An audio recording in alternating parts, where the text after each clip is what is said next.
Hello guys, నేను మీ Daniel Prakash. నిన్న జరిగిన మొన్న జరిగిన ఎపిసోడ్ కంప్లీట్గా మొన్న జరిగిన ఎపిసోడ్ కంటే నిన్న జరిగిన ఎపిసోడ్ని క్లియర్ కట్గా చెప్పబోతున్నా. వీలైనంత వరకు మన ఛానల్ని సబ్స్క్రైబ్ చేయండి, సపోర్ట్ చేయండి, కుదిరితే షేర్ చేయండి. బిగ్ బాస్ ఎవరికైతే ఇంట్రెస్ట్ ఉందో వాళ్ళు మాత్రం ఇది చూడండి, అదర్వైజ్ చూడొద్దు, ఎందుకంటే మీకు నచ్చదు టాపిక్. ఇప్పుడు ఎవరైతే కామనర్స్ బయటికి వెళ్తారో మిగతా 5 పొగరు అణుగుతుంది అని నాకైతే అనిపిస్తుంది. ఒక్క కామనర్ బయటికి వెళ్ళి చూపిస్తే వీళ్ళ కథ అనేది బయటపడుతుంది నాకు అనిపిస్తుంది. అంటే వీళ్ళు ఇంకా ఇదే పద్ధతిలో ఉంటారేమో అని అనుకుంటున్నాను. కామనర్స్లో 4 ఉన్నారు, సెలబ్రిటీస్లో 2 నామినేట్ అయ్యారు. రోస్టింగ్ చేస్తారు కదా భరణిని, కామనర్స్ అందరు కలిపి వానాస్ అనే పేరుతోటి చాలా రోస్టింగ్ చేశారు, కేవలం ఒక ఎగ్గ టాపిక్ తోటి. మనీష్ మర్యాద ఒక సిగ్గు లేని మనిషి నాకైతే అనిపిస్తుంది. ఎందుకంటే ఏడుస్తూ వాళ్ళ ఓనర్స్లో వాళ్ళని అతన్ని ట్రీట్ చేసిన విధానం అవన్నీ చూసి తట్టుకోలేక కళ్ళను నీరు కట్టేసి అక్కడక్కడ వాళ్ళ దగ్గర కూర్చుని పోతే మన ఇమాన్యుయల్ వెళ్ళి హెల్ప్ చేసి తనతో మాట్లాడాడు. మరి అంత జరిగిన తర్వాత వ్యాలిడ్ పాయింట్స్ అన్నీ వదిలేసి కేవలం గుడ్ టాపిక్ నుంచి మొదలెట్టాడండి. హరీష్ కపట నాటకాలు చూసాం, మనీష్ యొక్క ఎగస్ట్రాల్ చూసాం, ప్రియా యొక్క కొలెస్ట్రాల్ చూసాం, ఇంకా శ్రీజ యొక్క వాయిస్ చూసాం.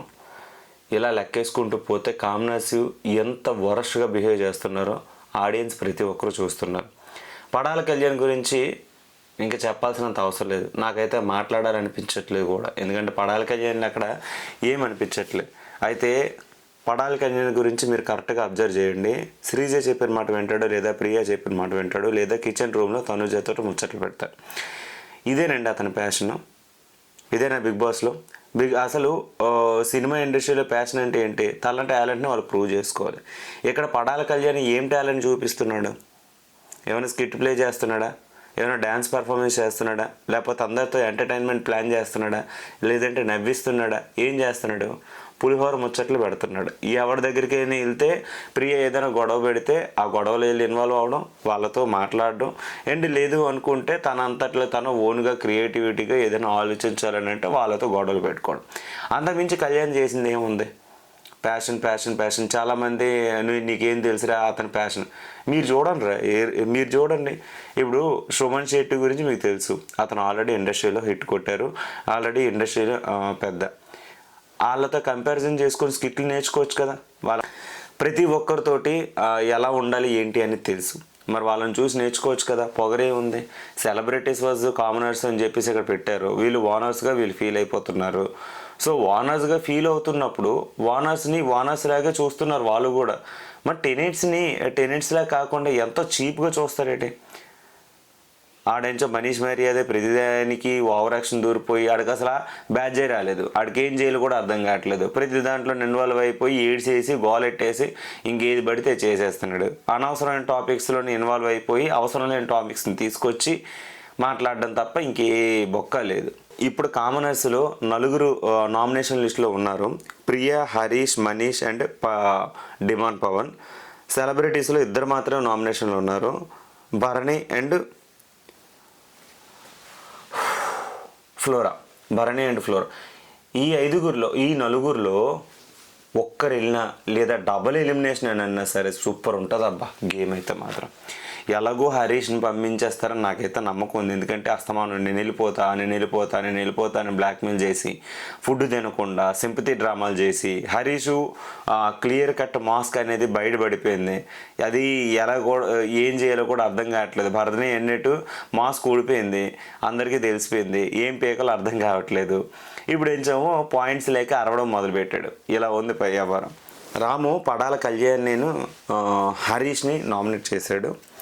ఇక్కడ రాము చెప్పింది ఏంటంటే పడాల కళ్యాణ్తో మాట్లాడింది ఎగ్జాక్ట్గా రాము ఎగ్జాక్ట్ పాయింట్స్ అయితే చెప్పాడు. ఎందుకంటే పడాల కళ్యాణ్ రాము చెప్పింది ఏంటంటే టెనెంట్స్ని చూసే విధానం బాగలేదు, వైబ్ మ్యాచ్ అవ్వట్లేదు, చూసే ప్రతి ఒక్క దాంట్లోని చిరాకు, యాటిట్యూడ్, కోపం లైక్ ఇటువంటివి చూపిస్తున్నారు, ఇది మాకు నచ్చట్లేదు. మేము టెనెంట్స్ అంటే జస్ట్ హౌస్ వరకే.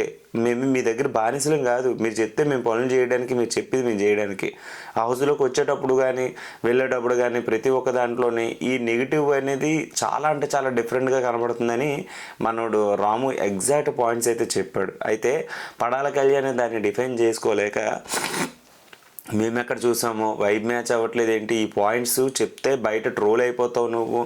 మీరు కరెక్ట్గా అబ్జర్వ్ చేశారు లేదో, ఆ బయట ఉన్న ఆడియన్స్ గురించి ఎక్కువ ఆలోచించేది owners Sreeja, Priya and Padala Kalyan.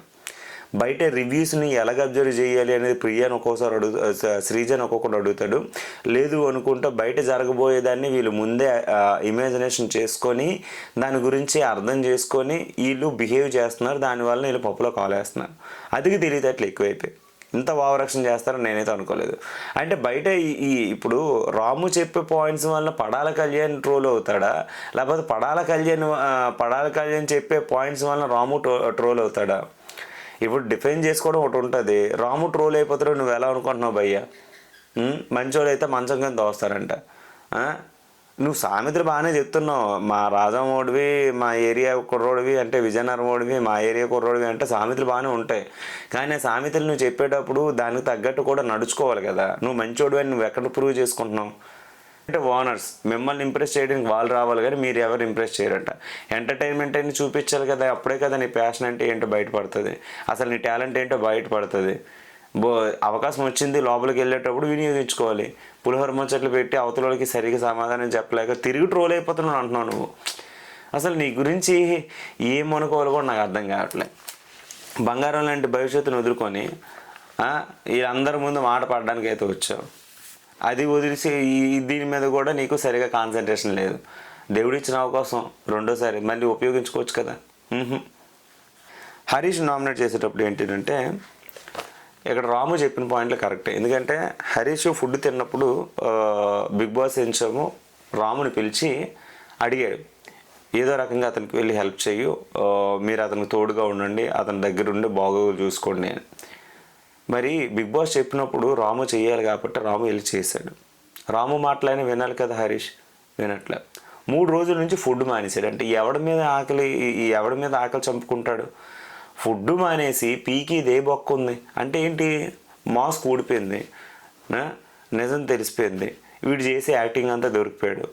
ఇప్పుడు ఏంటి సింపతి డ్రామా ఎలాగైపోయింది అని అంటే కడుపు కాల్చుకోవడం అనమాట. అంటే ఆడియన్స్ ఎఫెక్ట్ కోసమా? అండ్ బయట వాళ్ళ వైఫ్ పిల్లల గురించి ఇక్కడి నుంచి ఆలోచించేస్తున్నాడు. ఇలా చేసినాడు బయట పిల్లల గురించి ఎలాగో ఆలోచిస్తాడండి. మరి మిగతా వాళ్ళకి ఫ్యామిలీస్ లేవా? వీడికి ఒక్కటైనా ఫ్యామిలీ ఉంది, ఇంకెవడికి లేదా? చాలా అంటే చాలా టూ మచ్ చేస్తున్నాడు అసలు మనోడైతే మాత్రం. అంటే నాకు రాము చెప్పిన రాము ఏం చెప్పాడు, బతిలాడాడు, తినరా బాబు అన్నాడు. ఆ ఫుడ్ విషయంలో మాత్రం నెగ్లెక్ట్ చేసి రాము చెప్పింది కూడా వినకుండా వాళ్ళ గురించి వీళ్ళ గురించి చెప్పుకొని ఫుడ్ మీద కోపం చూపించడం కరెక్ట్ కాదు అని రాము చెప్పాడు. అందరూ అదే పాయింట్ చెప్పాడు, రాము కూడా కరెక్ట్గా చెప్పాడు. అయితే రాముతో డిఫెండ్ చేసుకోవడం లేక హరీష్కు ఎక్కడ డిఫెండ్ చేసుకోవడం అయితే అవకాశం రావట్లేదండి. ఎందుకంటే ప్రతి ఒక్క చోట అరిసేయడం, కలిసేయడం, ట్రోఫీ వస్తే సరిపోద్దా, బయట ఉన్న మనుషులు గెలవాలా? ఓరా బాబు, ఇది రియాలిటీ షో రా. నువ్వు బయట మనసును గెలిస్తేనే ఆడియన్స్ నీకు ఓట్లు వేస్తారు. ఆ ఓట్లు వస్తేనే నువ్వు ట్రోఫీ గెలుస్తావు. ట్రోఫీ గెలిచినంత మాత్రాన బయట యొక్క మనసును గెలిస్తే సరిపోద్ది కదా. ఈ నాలెడ్జ్ రా నాయన ఇది. ఎలా ఉంటే బయట ఆడియన్స్ నీకు ఎక్కడ వస్తారు? ఎంతసేపు బయట గురించి ఆ పడాలి కళ్యాణ్ బయట రోల్ అయిపోతుంది ఆడంటాడు, నువ్వేంచో బయట ఆడియన్స్ గురించి బయట నా కోసం కొంతమంది ఉన్నారు వాళ్ళ కోసం నేను బ్రతుకుతున్నాను అంటావు. అసలు మీ గురించి ఎవడున్నాడు రా? ఎవడున్నాడు? మీరు చేసే యాసాలకి మీకు ఆడియన్స్ ఎక్కడ ఉంటున్నారు? ఏదో దిక్కుమాలి పిఆర్ బ్యాచ్లు తప్ప ఇంకేం లేవు. ఎవడికెవడో లవ్లు వేసుకోవడం, ఎవడికెవడో ట్రాక్లు వేసుకోవడం, ఎవడికాడో పిచ్చి పిచ్చి ఎడిట్లు చేసుకోవడం, ఏదో ఓట్లు సింపతి కోసం మ్యూచువల్ ఫ్యాన్స్ పేజీలు క్రియేట్ చేసి పేజీలు హైప్లు చేసుకోవడం తప్ప మీకంటూ సెపరేట్గా ఆడియన్స్ ఎవరు లేరు. ఇప్పుడు మీకోసం క్రియేట్ చేసే ఆడియన్స్ ఎవడైతే అడ్మిన్లు ఉన్నారో వాళ్ళు కూడా మీకు ఓట్లు వేయరు. జస్ట్ వాళ్ళు మిమ్మల్ని వాడుకొని పేజీలు రన్ చేసుకుంటున్నారు అంతే. ఇది ఫ్యాక్ట్. ఆ మ్యూచువల్ ఫ్యాన్ పేజ్లో తర్వాత పేరు మార్చేసి నేమ్ మార్చేసి వాడు ఇంకా వాడు ఫోటో పెట్టేసుకొని వాడికి నచ్చిన ప్రోడక్ట్ని వాడు లాంచ్ చేసుకుంటాడు. అంతవరకు మీ బిగ్ బాస్ మీద మీరు చేసే కంటెంట్ ఏదైతే ఓవర్ యాక్షన్ ఉందో దాన్ని కప్పిపోచడానికి కొన్ని పిఆర్ పేజీలు ఉన్నాయి కదా, అవి అలా నడుస్తాయి. ప్రతిదానికి హైపర్ అయిపోతుంది. ఎందుకు హైపర్ అయిపోతావు నాకు అర్థం కాదు. తర్వాత ప్రియా ఫ్లోరాని నామినేట్ చేసింది. ఏ విషయంలోనైనా సరే పర్సనల్గా ప్రియాని ఎందుకు నామినేట్ చేసిందంటే, ప్రియా ఫ్లోరాని ఏ విషయంలోనైనా మీరు పర్సనల్గా తీసుకోవద్దు, మీరేంచోమో సెపరేట్గా అంటే ఓన్ క్రియేటివిటీ ఈ వయసులో ఈ పొజిషన్లో మీరు చేయకూడదు అని చెప్పింది. ఎందుకంటే మిక్సింగ్ షాంపూ ఉంది కదా, దాంట్లో నేను అక్కడ సంజన గారితో గొడవైన విషయంలోనే మాట్లాడితే ఆమె యాక్సెప్ట్ చేసింది. నేను ఇంకా అది రిపీట్ చేయను, థ్యాంక్ యూ అని చెప్పేసి ఆమె చెప్పింది. తర్వాత ఇక్కడ ఏంటంటే కామనర్స్ అందరూ కేవలం భరణినే టార్గెట్ చేశారు, అర్థమైపోతుంది. ఇప్పుడు 10 minutesలో ప్రతి ఒక్కరికి అందరితో కంపారిజన్ చేసుకుంటే భరణి గారు స్ట్రాంగ్. ఇప్పుడు భరణి గారు వెళ్ళిపోతే కామనర్స్ విచ్చలవిడితనం ఎక్కువైపోద్ది. ఇప్పుడు భరణి గారు ఉన్నారని కొద్దో గొప్ప ఆగుతున్నారు, కానీ ఇన్ కేస్ భరణి గారు వెళ్ళిపోతే వీళ్ళు ఆగడాలు మరికొద్దిగా ఎక్కువైపోతాయి. వీళ్ళు చేసే ఓవర్ యాక్షన్కి మితి పీరిపోద్ది. ఇంకా జనాలకి ప్రతి ఒక్కటి చూడాల్సి వస్తుంది. అంటే వీళ్ళు కామనర్స్లో బిహేవ్ చేయట్లేదు, వీళ్ళు సెలబ్రిటీస్ కంటే ఎక్కువ సెలబ్రిటీస్లో బిహేవ్ చేస్తున్నారు. వన్స్ ఇప్పుడు ఈ నలుగురిలో ఒక్కడు దొబ్బేస్తే సెట్ అయిపోతారు అందరూ.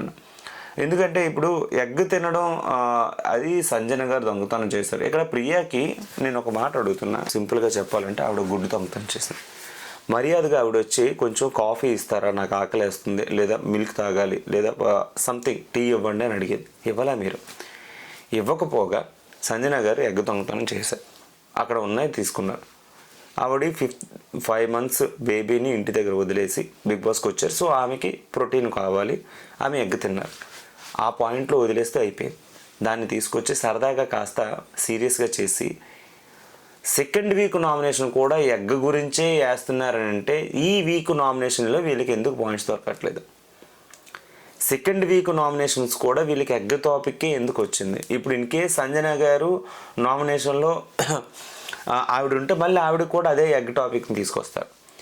సో సంజన గారు కెప్టెన్సీ అయ్యారు కాబట్టి ఆవిడకి ఇది లేదు, నామినేషన్స్ వేయడానికి అవకాశం లేదు. వీళ్ళకి మాత్రం ఎగ్ ఎగ్ ఎగ్ ఎగ్. ఇప్పుడు మరి ప్రియ దొంగతనం చేయలేదా? కెప్టెన్ రూమ్లో దొంగతనం చేయలేదా? కెప్టెన్ థింగ్స్ దొంగతనం చేయలేదా? శ్రీజ దొంగతనం చేయలేదా? మనీష్కి వెళ్ళి చాక్లెట్స్ గట్ట ఇవ్వలేదా? అండ్ కోక్ తీసుకొని వెళ్ళి తాగేయలేదా? ఎలా బిహేవ్ చేస్తున్నారంటే వీళ్ళంతా చీప్ మెంటాలిటీ ఎవ్వరు ఉండరు అనే టైప్లో బిహేవ్ చేశారు. మరి వీళ్ళు చేసిందన్నీ ఏంటి? గుడిసెట్టు పనులు కాకపోతే వీళ్ళు చేసిన దొంగతనాలు కదా, చిల్లరతీలు కాదు కదా, వీళ్ళు చేసిన దొంగతనాలు కదా. ఇది అంటే ఇప్పుడు సంజన గారు ఒక దొంగతనం చేసిన దానికి వీళ్ళు ఎంత పెంట పెడితే అసలు కెప్టెన్కి ఎక్కడ రెస్పెక్ట్ ఇవ్వట్లేదు, ఏమీ ఇవ్వట్లేదు. అదే ఎగ్గ గురించి భరణికి అయితే నామినేట్ చేశారు. ఆ భరణికి ఎందుకు నామినేట్ చేశారనంటే మీరు మీ యొక్క తప్పు పుచ్చుకోవడానికి మరలా సెపరేట్గా వచ్చి మాతో సారీ చెప్పారు అనే టాపిక్ మీద, ఒకే టాపిక్ మీద నలుగురు నామినేట్ చేశారు భరణి గారిని. ఇది ఎంతవరకు కరెక్టు మీరే ఆలోచించండి. అంటే భరణి చేసింది రైట్ అని అంటే ఆ టైంలో భరణి చేసింది ఏంటంటే హౌస్లో ఇంకప్పుడే వచ్చాం, ఎవరి మెంటాలిటీ ఏంటి అనేది తెలీదు. ఆల్రెడీ ఇద్దరు కలిపి డిసైడ్ అయ్యారు. ఆ విషయాన్ని తన వైపు మల్లుకొని ఆయన చేశాడు, అది మిస్టేక్. అది ఆ వీక్తో అయిపోయింది. మరలా అదే టాపిక్ని తీసుకొచ్చి ఈ వీక్ చేయించడం ఎందుకు? చెత్తబొట్లో చపాతీ ముక్క పడేయడం రాంగ్ కాదా? కెప్టెన్ థింగ్స్ దొంగతనం చేసేయడం రాంగ్ కాదా? మరి ఇవన్నీ ఏంటి? ఫుడ్ చాలా వేస్ట్ అవుతుంది మరి వీళ్ళ వలన, కామనర్స్ వలన, అదంతా రాంగ్ కాదా? ఒక గుడ్డు దగ్గరే వచ్చిందా మీకు? చాలా టూ మచ్ ప్రియా, నువ్వు చాలా టూ మచ్. నిజంగా నువ్వు బిగ్ బాస్కి వెళ్ళడం నీ అదృష్టమేమో కానీ చూడడం మా దరిద్రం. తర్వాత రీతు ఎంచమో హరీష్ని అండ్ ఫ్లోరాని నామినేట్ చేసింది. హరీష్ ఒక మాట అన్నాడు, ఫుడ్ వండేవాళ్ళు నచ్చట్లేదా, లేకపోతే ఫుడ్ వండేవాళ్ళు నచ్చట్లేదు, నాకు ఆ అట్మాస్ఫియర్ నచ్చట్లేదు, సో నాకు ఫుడ్ మీద నేను పూర్తిగా వదిలేసుకున్నాను. స్టార్టింగ్లో నేను తిన్నాను, తర్వాత ఫ్రూట్స్ తిన్నాను, ఇప్పుడు ఆ ఫ్రూట్స్ కూడా తినట్లేదు అనే టైప్లో తను ఏదో చెప్పాడు. ఆ చెప్పింది కూడా అంత కన్విన్సింగ్గా నాకు అనిపించట్లేదు. ఫుడ్ వండేవాళ్ళు నచ్చట్లేదు అని అంటే ఇప్పుడు అక్కడికి వచ్చి చెఫ్లు వచ్చి వండుతారా ఏంటి? అక్కడ ఎవరైతే హౌస్ మేట్స్ ఉన్నారో వాళ్ళకి ఇచ్చే డ్యూటీస్ బట్టి, వాళ్ళకి ఇచ్చే రెస్పాన్సిబిలిటీస్ బట్టి వాళ్ళు చేస్తారు. వాళ్ళ మీద కోపం ఫుడ్ మీద చూపించడం ఎందుకు? అంటే ఇక్కడ ఏంటిది, పంచభక్ష పరమాన్నాలు వండితే నువ్వు తింటావు ఏంటి? గుండేసుకొని లోపలికి వెళ్ళావు, కూర్చొని తినొచ్చు కదా. ఫుడ్ మీద కోపం ఏంట్రా బాబు, మరీ వరస్ట్ థింగ్. కాకపోతే నీకు బిగ్ బాస్ అవకాశం రావడం ఒక అదృష్టం. అస్తమానం అడిగితే ఏమనంటే నా కోసం నా వైఫ్ నా కూతురు బయట ఉన్నారు, నా ఫ్యామిలీ బయట ఉంది, మిగతా వాళ్ళకి లేరా? ప్రతి ఒక్కరి దగ్గర అదే సింపతి రా. మనోడు ఇదేంటే ఇంకా రీతు ఇంకా డిఫైన్ చేసుకోవడం వల్ల యాక్సెప్ట్ చేయలేకపోయాడు. రీతు డిఫైన్ చేస్తుంటే రీతు కూడా ఆఖరికి ఏడ్చేసింది. నువ్వు అనే పాయింట్ దగ్గర పట్టుకొని ఇంకా గట్టిగా ఏలాడాడు. దానివల్ల ఉపయోగం లేదు. రీతు అయితే గట్టిగా సమాధానం ఇచ్చింది. అయితే రీతు వలన హౌస్ అట్మాస్ఫియర్ బాగా దెబ్బతింది, రీతు వలన లోపల వాళ్ళ యొక్క ప్రాబ్లమ్స్ అన్నీ ఎక్కువయ్యాయి అని చెప్పేసి హరీష్ ఒక మాట అంటే, అస్తమానం లోపలికి వచ్చేస్తున్నావు, పిలవకుండా వచ్చేస్తున్నావు, అదని ఇదని అంటే తను క్లారిటీ ఉంది. కెప్టెన్సీ అంటే వాళ్ళకి టాస్క్లు ఏవైనా ఉండేటప్పుడు, ఎంటర్టైన్మెంట్ ఉండేటప్పుడు, స్కిట్స్ ఉండేటప్పుడు తను అడగకుండా లోపలికి వెళ్ళింది. కానీ అస్తమానం వెళ్ళలేదు. ఏ విషయంలో కూడా నేను అడగకుండా ఏ ఫుడ్ తినలేదు, ఏ దొంగతనం చేయలేదు అని చెప్పింది. అందులో హౌస్ ఓనర్స్ ఎవరైతే ఫుడ్ ఇస్తారో వాళ్ళే దాన్ని బట్టే నేను తింటున్నా, కానీ నేనైతే ఇలా ఉండట్లేదు అని చెప్పేసి తను చెప్పింది. అయితే ఏడిస్తే నువ్వు ఇక్కడ సింపతి డ్రామా వర్కౌట్ అవుదా అని అన్నాడు. మరి నువ్వేం చేస్తున్నావురా నాన్న? ఏడిస్తావు కదా, నువ్వు కూడా ఏడ్చావు. ఏడ్చుకొని రాముతో చెప్పిందంతా సింపతి డ్రామాయే కదా. వాళ్ళందరి గురించి నువ్వు ఏదో బయట నిజాలు చెప్తున్నట్టే కెమెరా ముందు కూర్చొని ఆ ఎద్దవ సొల్లు. నాకు నిన్ను చూస్తే ఒకప్పుడు గౌతమ్ కనిపించాడు. గౌతమ్ నీ అంత కాదు, కానీ ప్రతి ఒక్కరి గురించి కెమెరాల ముందు వెళ్ళి కూర్చొని మాట్లాడి వాళ్ళు అలాంటోళ్ళు వీళ్ళు ఎలాంటోళ్ళు, నేనే సత్య హరిశ్చంద్రుడు అని చెప్పేసి ప్రొజెక్ట్ చేసేవాడు. ఇక్కడ ఎలా అవుతుందని అంటే గౌతమ్ చెప్పిన దాంట్లో కొంత నిజం ఉండేది, కానీ ఇక్కడ అలా కాదు. నువ్వు చేసింది కుడిసేటి పనికి వాళ్ళందరినీ బ్లేమ్ చేస్తున్నట్టు ప్రతి ఒక్కరిని బ్లేమ్ చేస్తున్నావు. అలాగే నువ్వు ఫుడ్ తినట్లేదు, గుడ్డు తినట్లేదు, అలాగే ఉండిపోతున్నావు. దానివల్ల ఎవరికి నష్టం? నీకే నష్టం. ఇప్పుడు వెళ్ళిపోతాను అన్నావు కదా, ఈ వారం పంపించేస్తారు, ఏం కంగారు పడి. తర్వాత ఫ్లోరాకి అయితే నామినేట్ చేసింది బట్టల విషయంలో. తను ఎవరి బట్టలు ముట్టుకోదంటే అక్కడ పడేసిన బట్టల నుంచి డస్ట్బిన్ పక్కన పడేసింది. ఆ విషయం నామినేట్ చేస్తే తను యాక్సెప్ట్ చేసింది. సో నేను చేసిన మిస్టేక్ అది అని చెప్పేసి ఆవిడ అన్నిటికీ యాక్సెప్ట్ చేసింది. ఆవిడ దగ్గర పాయింట్స్ లేవు, ఆవిడ ఆడుతుందో లేదో నాకు తెలియట్లేదు. సుమన్ శెట్టి ప్రియాని మనీష్ని నామినేట్ చేశారు. కరెక్ట్ పాయింట్స్ నామినేట్ చేశారు ప్రియాని. ఎందుకంటే ప్రతి ఒక్క విషయంలోని సుమన్ శెట్టి నువ్వు దొంగతనం అని నన్ను అనడం కాదమ్మా, ఇంట్లో ఏ వస్తువు పోయినా ఫస్ట్ నువ్వు నన్ను అడుగుతున్నావు, దానికి నేను చాలా బాధపడ్డాను. ఇది కరెక్ట్ కాదు. నీకు హౌస్లో ఏదైనా వస్తువు పోతే నువ్వు నన్ను ఎలాగ అడుగుతావు, నీకు నేను ఎలా కనబడుతున్నాను, దొంగలా కనబడుతున్నాను, అది కరెక్ట్ కాదు, తప్పదు అని చాలా నీట్గా చెప్పాడు. దోశ నాకు వేసి ఇచ్చావు, నేను తిన్నాను కదా అని చెప్పి టాపిక్ తీసుకొస్తే మరి ఇచ్చాను కదా అది అంటే, అవును ఇచ్చావు, కానీ నేను ఎంటర్టైన్ చేశానా లేదా, మీరు ఎంటర్టైన్ చేయకపోయినా నేను దోశ ఇచ్చాను, కరెక్ట్ పాయింట్ తీసుకొచ్చారు సార్ అని అన్నది. అవునమ్మా, నేను ఎంటర్టైన్మెంట్ చేయడం చేయకపోవడం అనేది నువ్వు అడిగితే కదా నేను చేస్తాను. అక్కడికి వచ్చి కుప్పగింతలు నేను వేసుకుంటూ కూర్చోలేను కదా, నీకు కావాల్సింది నేను ఇస్తాను, నువ్వు అడగకపోవడం నీ తప్పు, నా తప్పేం కాదు అని చెప్పేసి అన్నాడు. దానికి ప్రియ దగ్గర మాటలు లేక రంగు పులిపించుకుంది, సరిపోయింది. తర్వాత మనీష్ని నామినేట్ చేశాడు. లోపలికి వచ్చే ప్రతిసారి ఒక దొంగను చూసేటట్టు హౌస్లో నన్ను చూడటం నాకు అస్సలు నచ్చలేదు. బిహేవియర్ నాకు నచ్చలేదు. అంత మంచి పద్ధతి కాదు అంటే మనోడు అన్నాడు, నాకు ఇక్కడ బ్యాడ్జ్ లేదు, నేను హౌస్ ఓనర్స్లో నేను ఒక ఓనర్ని, నాకు ఇవ్వాల్సిన డ్యూటీస్ ఏమి ఇవ్వలేదు, సో నేను రెస్పాన్సిబిలిటీ తీసుకొని నేను చేస్తున్నా, అంతేగాని నాకేం ఆ ఒపీనియన్ కూడా లేదు, నేను అలా చూడలేదని అంటే నో నువ్వు చూసిన విధానం చాలా రాంగ్గా ఉందంటే మనీష్ నామినేట్ చేశారు. ఇది మా సుమన్ శెట్టి కరెక్ట్ పాయింట్లు ఇచ్చి నామినేట్ చేశారు. చాలా అంటే చాలా బాగుందన్నమాట. ప్రియాని ఎవరు నామినేట్ చేస్తారని చూశాను, సుమన్ శెట్టి నామినేట్ చేశాడు. కరెక్ట్ పాయింట్స్తో నామినేట్ చేశాడు. తర్వాత డిమాండ్ పవన్ ఫ్లోరాని బట్టల విషయంలో నామినేట్ చేశారు, భరణిని గుడ్డు విషయంలో నామినేట్ చేశారు. సేమ్ అండి, భరణిని గుడ్డు విషయంలోనే కేవలం ఏంటి సంజన గారి గురించి అండ్ గుడ్డు విషయం గురించి తనుజ గారికి ఈయనకి తెలిస్తే వీళ్ళందరినీ తనుజ గారిని పక్కన పెట్టి నేనే మంచోడు అని చెప్పేసి మనోడు వెళ్ళి సారీ చెప్పాడు. దానికి గిల్టీగా ఫీల్ అయ్యాడు కాబట్టి సారీ చెప్పాను అని అన్నాడు. ఆ పాయింట్లో ఎలాగనిపించిందో నాకు అర్థమైంది, నేను చెప్పాను. కానీ ఇక్కడ వీళ్ళకి భరణి గారిని బయటికి పంపించాలని వీళ్ళందరూ ఒక ప్లాన్ వేసుకున్నారు. భరణి గారు పంపించేస్తే టెనెట్స్లో స్ట్రాంగ్ కంటెస్టెంట్ ఎవరు ఉండరు. సో స్ట్రాంగ్ పర్సన్ వెళ్ళిపోతే వీళ్ళ ఆటలు వేరే విధంగా ఉంటాయి. ఇంకా వీళ్ళు వేపుకొని తినేస్తారు ప్రతి ఒక్క విషయంలో. అంటే ఫిజికల్గానైనా మెంటల్గానైనా డిఫెండ్ చేసుకోవడంలోనైనా భరణి గారి తర్వాత ఎవరు ఆ హౌస్లో ఎవరు లేరు. హరీష్ గారి దగ్గర పాయింట్లు ఉన్నాయనంటే అతను చీప్ మెంటాలిటీ తప్ప పాయింట్స్ అయితే ఏం లేవు. సో భరణి అయితే చాలా స్ట్రాంగ్ కంటెస్టెంట్.